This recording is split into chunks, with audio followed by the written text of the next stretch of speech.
নমস্কার বন্ধুরা, আজকে আমি বানাচ্ছি রসবড়া। খুব সহজে এটা আপনারা বাড়িতে বানাতে পারবেন, তবে ভিডিওটা আপনারা শেষ পর্যন্ত দেখতে থাকুন। এখানে আমি 200 গ্রাম বিউলির ডাল নিয়েছি। বিউলির ডালটা আমি 4-5 ঘন্টা ভিজিয়ে রেখেছিলাম।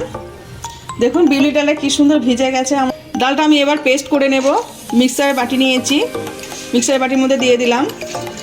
আমি একটা গামলা নিয়েছি, আমার ডালটা পেস্ট করা হয়ে গেছে। ডালটা এবার গামলার মধ্যে দিয়ে দিচ্ছি।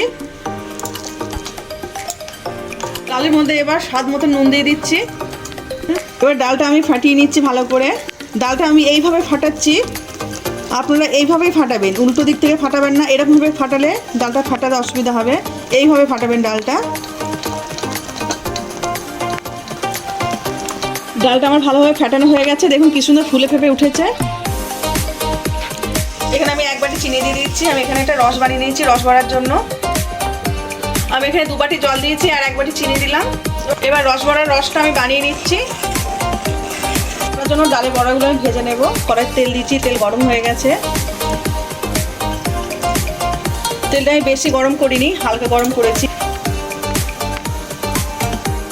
এবার ডালের বড়াগুলো একটু পাল্টে নেব।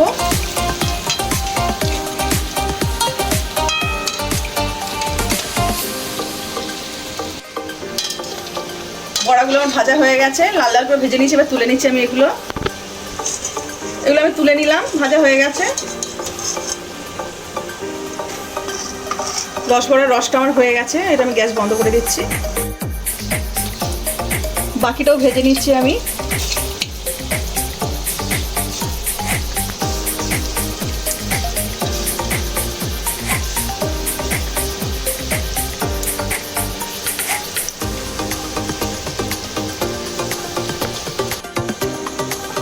ডালের বড়াগুলো লাল লাল করে ভেজে নিয়েছি। এবার আমি তুলে নিচ্ছি এগুলো। তো আমার হালকা ঠান্ডা হয়ে গেছে। এবার ডালের বড়াগুলো আমি রসের মধ্যে দিয়ে দিচ্ছি।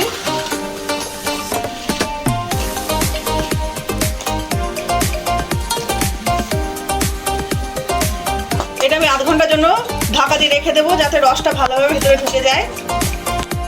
আমাদের রসবড়া একদম রেডি। দেখলেন কত সহজে আমি বাড়িতে বানিয়ে ফেললাম।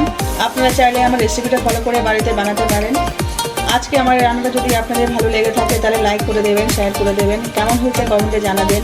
আবার নতুন নতুন রান্না পেতে গেলে আমার চ্যানেলটা সাবস্ক্রাইব করে দেবেন।